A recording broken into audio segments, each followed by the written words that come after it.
السلام علیکم دوستو. پاکستان کی اقتصادی صورتحال بہت زیر بحث ہے آج کل. ایک بیانیہ یہ بھی آتا ہے، آپ نے سنا ہوگا، ہر حکومت آتی ہے کہتی ہے ہم عوام کو ریلیف فراہم کریں گے، یعنی عوام کو سہولت دیں گے مالی لحاظ سے. ایک اور سوال تو وہ یہ ہوتا ہے کہ جی IMF کیا کسی بھی ملک کا دشمن ہے؟ وہ جو بھی تجاویز دیتا ہے اس ملک کی دشمنی میں اس کو رگڑا دینے کے لیے، یا پھر واقعتاً ان کی نیک نیتی شامل ہوتی ہے اس ملک کے نظام کو درست کرنے کے لیے؟ اور ایک اور بڑا سوال کہ کیا پاکستان کا جو مالیاتی نظام اس کی استعداد ختم ہو چکی ہے؟ کس حد تک ختم ہو چکی ہے؟ اگر وہ استعداد ختم ہو گئی تو نیا قرضہ ملے گا نہیں ملے گا؟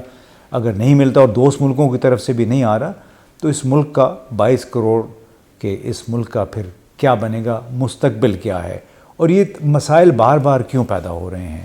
تو اس موضوع پہ گفتگو کے لیے آج ہمارے ساتھ ڈاکٹر محمد زبیر ہیں. یہ پلاننگ کمیشن کے چیف اکانومسٹ رہے اس سال مئی تک، اور اس سے پہلے یہ اسلامک ڈیولپمنٹ بینک کے بھی ریجنل چیف اکانومسٹ تھے. بڑی گہری نظر ہے ان کی، جو پاکستان کی معیشت کے اور علاقائی معیشت کے جو بنیادی، جس کو کہتے ہیں اسٹرکچرل فیکٹرز، ان پہ ان کی گہری نظر ہے.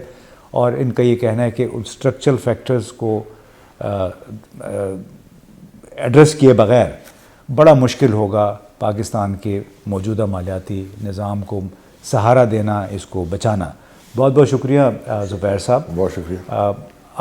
عوام کی آگہی کے لیے، ایجوکیشن کے لیے ہم اکٹھے ہوئے ہیں، اور امید ہے کہ آپ کچھ بنیادی امور پہ تھوڑی ایکسپلینیشن دے سکیں گے عام لوگوں کو.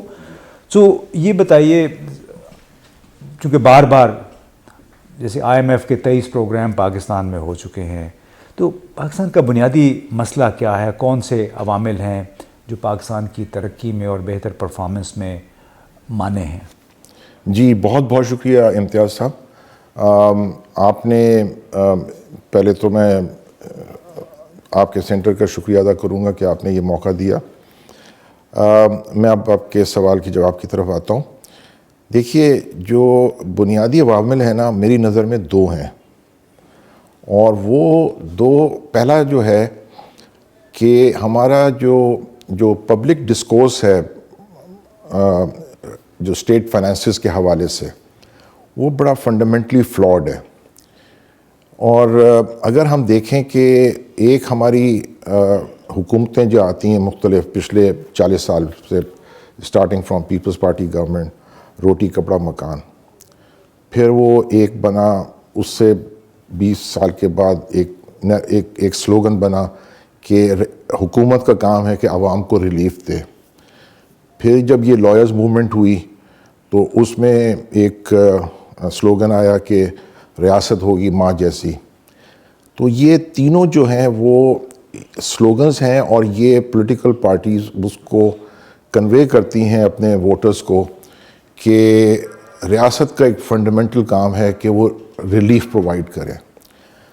اب یہ جو ریلیف پرووائڈ کرنے کا مطلب ہمیں سمجھنا چاہیے کیا ڈیفینیشن ہے. اگر ہم سمجھتے ہیں کہ ریلیف کا مطلب یہ ہے کہ جو ہمارے ایپٹما میں جو ممبرز ہیں ان کو بھی وہ ریلیف چاہیے، جو سیمنٹ میں ہیں ان کو بھی ریلیف چاہیے، جو فرٹیلائزر میں ہیں کمپنیز ان کو بھی ریلیف چاہیے، جو شوگر میں ہیں ان کو بھی ریلیف چاہیے، اور پھر جو غریب عوام ہیں ان کو بھی ایک آپ کو ایک بیسک انکم سپورٹ دینی ہے، وہ بھی ایک ریلیف ہے. تو پہلے تو میرا خیال ہے کہ ہمیں بالکل کلیئر ہونا چاہیے کہ ایک ڈس فنکشنل اسٹیٹ فائنانسز اور ایک فنکشنل اسٹیٹ فائنانسز میں کیا فرق ہے. فنکشنل اسٹیٹ فائنانسز میں بہت ضروری ہے کہ جو آپ ایکسپینڈیچر کرتے ہیں، چاہے وہ سبسڈی کی شکل میں ہو یا پبلک انویسٹمنٹ کی شکل میں ہو یا ویجز اینڈ سیلریز کی شکل میں ہو یا ڈیفنس کی شکل میں ہو، وہ has to be matched by corresponding taxation measures. The expenditures have to be funded from taxation. مطلب بنیادی طور محصولات حکومت لگاتی ہے اپنے آمدنی کے لیے، اور اس کو اخراجات کرنے کے لیے بنیادی طور پہ. اب اگر ان دونوں میں گیپ ہوگا تو وہ گیپ آپ ڈلیور کر سکتے ہیں بائی بوروئنگ. اب جب یہ آپ بوروئنگ کرتے ہیں ایک حد تک تو آپ یعنی بورو کرتے ہیں, اور پھر اس کے بعد ایک سٹیج آتی ہے کہ جہاں پہ یہ بوروئنگ جو ہے یہ انسسٹینیبل ہو جاتی ہے, اور ایک اس میں ایک قسم کا جو نظام ہے انٹرسٹ بیسڈ کا, اس میں وہ ایک ایکسپونینشیل انکریز آنا شروع ہو جاتی ہے, اور ایونچولی ایک ملک یا کوئی کمپنی ڈیٹ ٹریپ میں چلی جاتی ہے. تو بیسکلی جب ہم بات کرتے ہیں ریلیف کا, یعنی across all sectors of the economy, across all classes of the population, تو پاکستان نے پچھلے 30-40 سال میں جو کیا ہے وہ ریلیف, وہ بیسکلی بورنگ سے کیا ہے. اور بورنگ بھی جو کی ہے وہ جب اسٹیٹ بینک سے آپ بورو کرتے ہیں تو وہ in effect it is like printing of money, and that leads to inflation.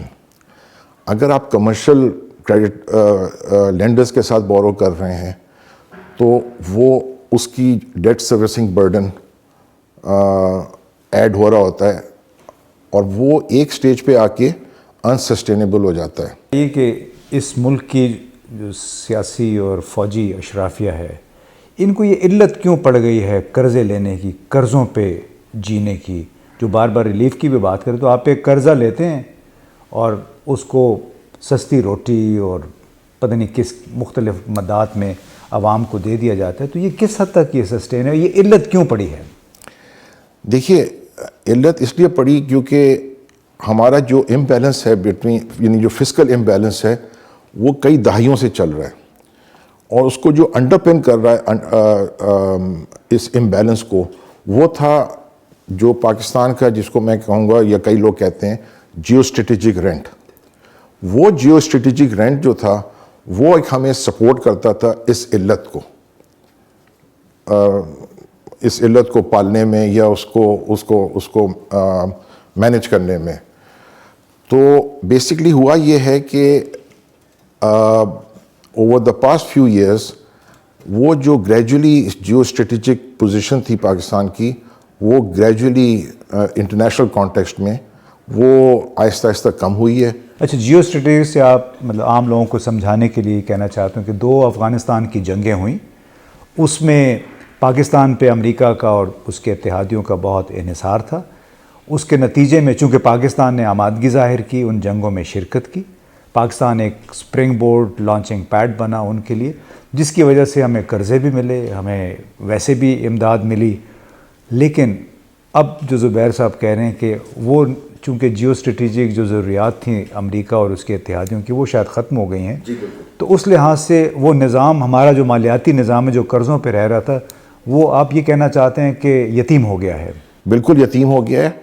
اور اگر ہم آگے کی طرف دیکھیں وہ تقریباً اب ناممکن ہو گیا ہے.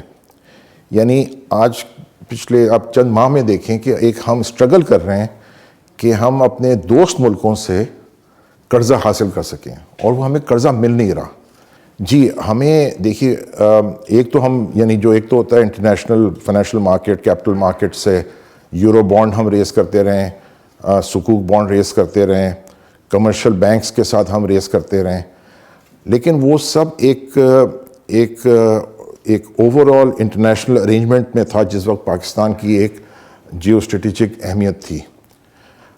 تو میں یہ کہنا چاہ رہا ہوں کہ دیکھیے, اگر اب ہم جو ماضی میں ہوا وہ تو ہو گیا, آگے کے لیے ہمارے پاس چوائسیز جو ہے نا وہ بڑی فنڈامنٹل اور ہاؤ شوڈ آئی سے ڈارک چوائسیز ہیں, سخت چوائسیز ہیں. یعنی وہ جو ایک کہتے ہیں نا کہ لیونگ بیونڈ مینز والا جو ایک ہمارا 40 سال کا اسٹائل ہے, وہ آگے کے لیے تقریباً ناممکن ہو گیا ہے. اچھا, اب اس میں ایک چیز آپ کو عرض کروں کہ دیکھیے, یعنی ہم جیسے میں آپ کو کہہ رہا تھا کہ جو ہمارے جو قریب ترین دوست ہیں اور جو انٹرنیشنل فائنینشیل انسٹیٹیوشنز ہیں, IMF ہیں, وہ پاکستان کو جب قرضہ دیتے ہیں تو وہ ایک اپنا ان کا ایک انسٹیٹیوشنل ارینجمنٹ ہوتا ہے کہ وہ کریڈٹ وردینس کیسے اسیس کرتے ہیں.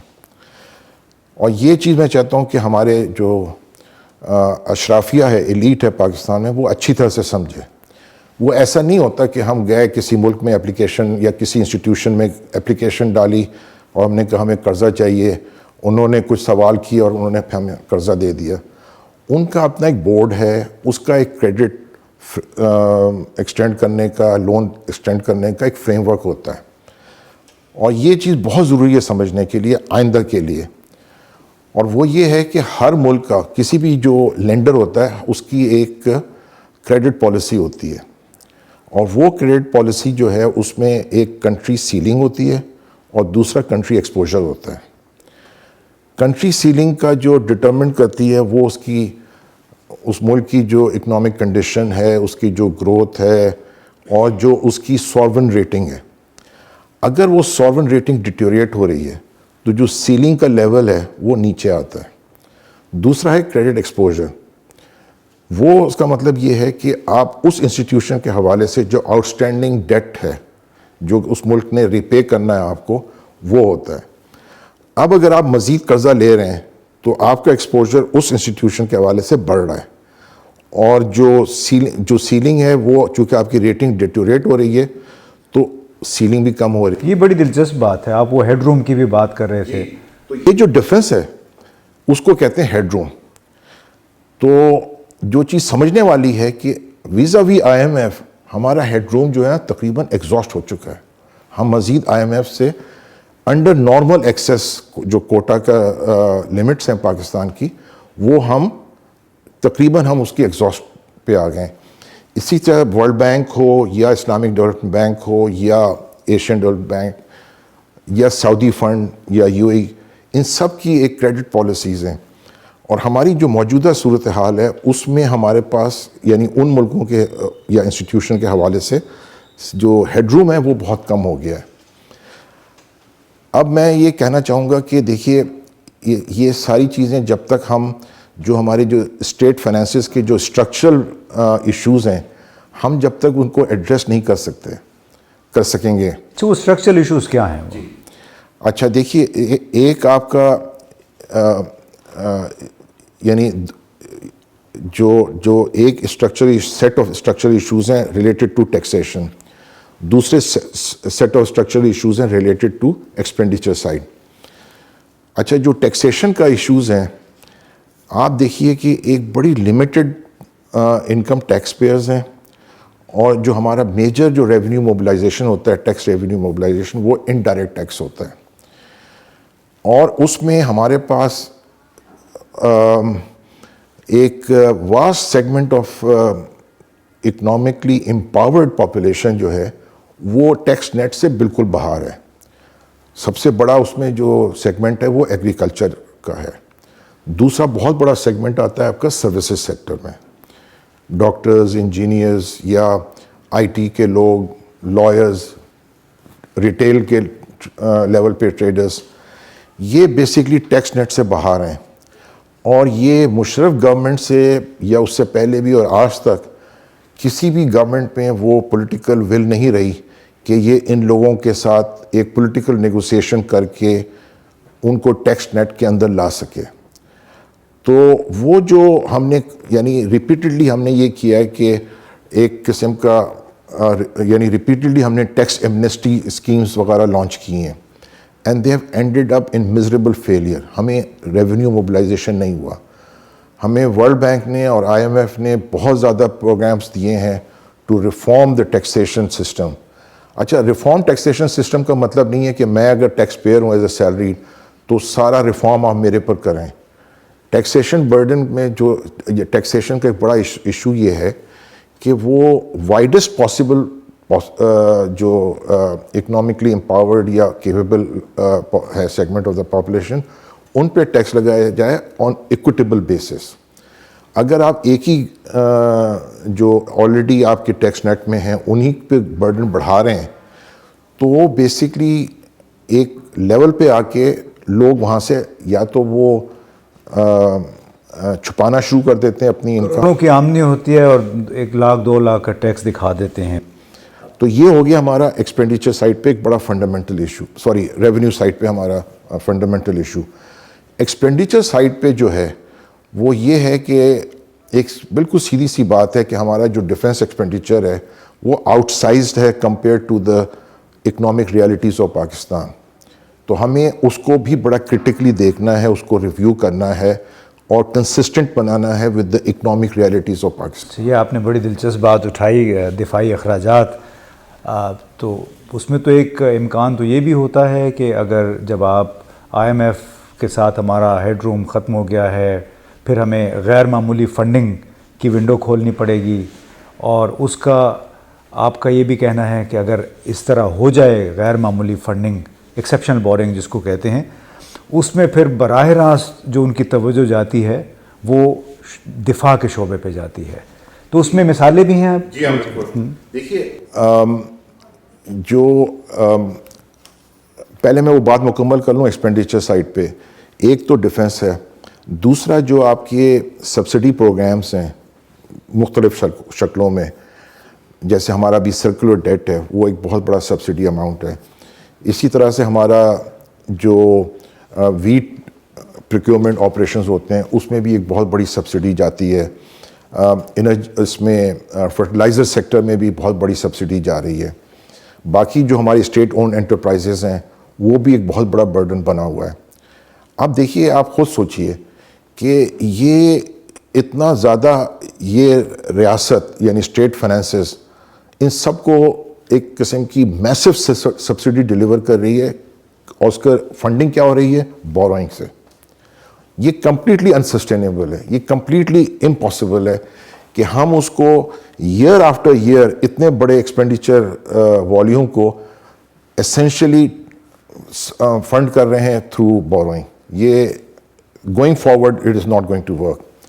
اچھا, اب میں آتا ہوں آپ کی اس بات پہ کہ اگر ہم نے ایمرجنسی, اکنامک ایمرجنسی یہ نہیں ہے کہ جو آج کل بات چیت چل رہی ہے کہ پیٹرولیم کنزمپشن کٹ ڈاؤن ہو, الیکٹریسٹی وغیرہ, یہ اس طرح کی ٹریول وغیرہ, these are measures which will not really fundamentally address the structural issues. یعنی یہ عارضی اقدامات ہیں, اس سے بنیادی ڈھانچہ جو ہے معیشت کا وہ تبدیل نہیں ہوگا. بالکل نہیں. اچھا, اب آپ دیکھیے کہ جب ہم یعنی اگر ہم نے ایمرجنسی بنیاد پہ فاؤنڈیشنل ریفارمز, اسٹرکچرل ریفارمز کی طرف نہیں بڑھے تو ہمارے پاس جو ایک ہی چوائس بچے گی اس وقت, گوئنگ فارورڈ کی میں بات کر رہا ہوں, وہ یہ ہے کہ ہم آئی ایم ایف سے ایکسیپشنل فائنینسنگ کی طرف جائیں. ہماری جو آلریڈی جیسے میں نے بتایا کہ جو ہمارا بورنگ ہیڈ روم ہے آئی ایم ایف سے وہ کمپلیٹ آلموسٹ مطلب ایگزاسٹ ہو چکا ہے.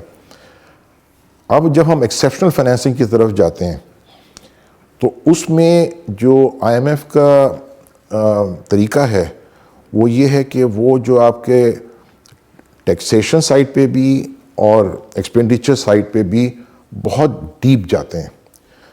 ایکسپینڈیچر سائڈ پہ ان پرٹیکولر جو چونکہ ہمارا ڈیٹ سروسنگ کے بعد جو سب سے بڑا ہیڈ ہے ایکسپینڈیچر کا وہ ڈیفنس ہے, اور ڈیفنس پہ وہ جب جائیں گے تو وہ بڑے کرٹیکلی دیکھیں گے کہ کون کون سے ایریاز ہیں ڈیفنس کے اندر جو کہ have to be roll back, cut down in a meaningful substantive way, تاکہ آپ کی جو ڈیٹ سسٹینیبلٹی ہے یا جو اسٹیٹ فائنینسز ہیں وہ سسٹینیبل بیسس کے اوپر کھڑے ہو جائیں.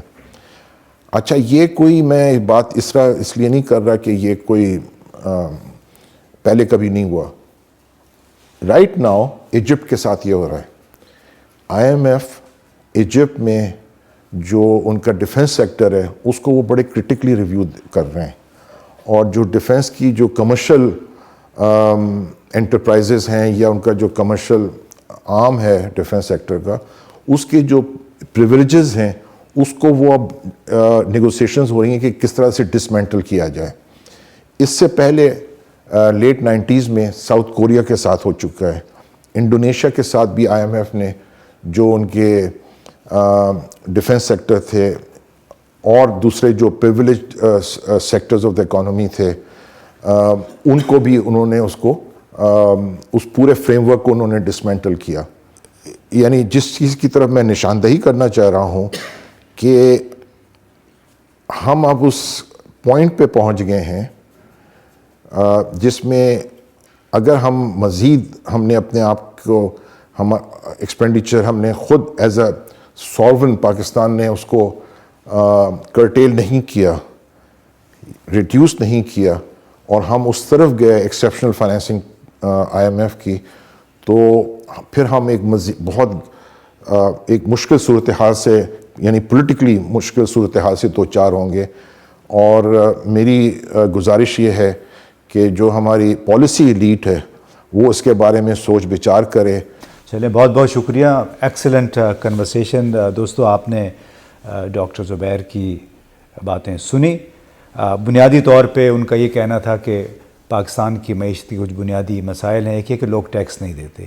بڑے بڑے صنعت کار، انڈسٹریلسٹ جو ہیں، بزنس مین ہیں، وہ ٹیکس دینے کی بجائے جنرل ہیڈ کوارٹر پہنچ جاتے ہیں. یہ میں کہتا ہوں، مجھے پتہ ہے بہت مرتبہ وہ لوگ گئے. جب حکومت ٹیکس لگاتی ہے تو وہ آرمی چیف کے پاس پہنچ جاتے ہیں کہ جی ہمیں یہ سبسڈی دے دیں، ہم ٹیکس نہیں دینا چاہتے ہیں. دوسرا جو ڈاکٹر زبیر صاحب نے کہا کہ جو مراعات ہیں یہاں پہ ہماری سول ملٹری اشرافیہ کے لیے پاکستان کے اندر، وہ اور اس کے ساتھ ساتھ ہمارا ڈیفنس بجٹ، چونکہ وہ بہت زیادہ ہو گیا ہے. ہم نے پہلے بھی ایک ویلاگ میں اس کا ذکر کیا تھا کہ کوئی $600 ملین کے برابر تو صرف ہمیں پینشنز دینی پڑتی ہیں. دفاعی شعبے سے متعلق جتنے بھی لوگ ہیں، پینشنرز ہیں. تو یہ جب تک یہ مراعات پہ مبنی نظام یا مراعات ختم نہیں ہوں گی، جب تک ہماری آمدنی کے ذرائع وسیع نہیں ہوں گے، یعنی زیادہ سے زیادہ لوگ ٹیکس نہیں دیں گے، اس وقت تک زبیر صاحب کا یہ کہنا ہے کہ پاکستان کی معیشت کی بحالی اب تقریباً ناممکن ہو گئی ہے. ہم نے جو IMF کے پاس ہماری سیلنگ ہے، وہ سیلنگ بھی اب ہمارے سر سے، مطلب پاکستان کے سر سے ٹکرا گئی ہے. پاکستان وہاں پہنچ گیا ہے، اور اس کے بعد اب جو بھی میجر، جو بھی ہمیں قرضہ ملے گا، اس سے براہ راست زد ان شعبوں میں پڑے گی جس سے جہاں پہ لوگ آج بھی، چاہے وہ آفیشلز ہیں چاہے بزنس مین ہیں، ٹیکس دینے سے گریزاں ہیں. اپنی مراعات قربان کرنے سے پہ کوئی بھی اس وقت آمادہ نہیں ہے. تو اگر ایسا ہی رہا تو پھر پاکستان کی معیشت کی بہتری کی امید بھی نہ رکھیں.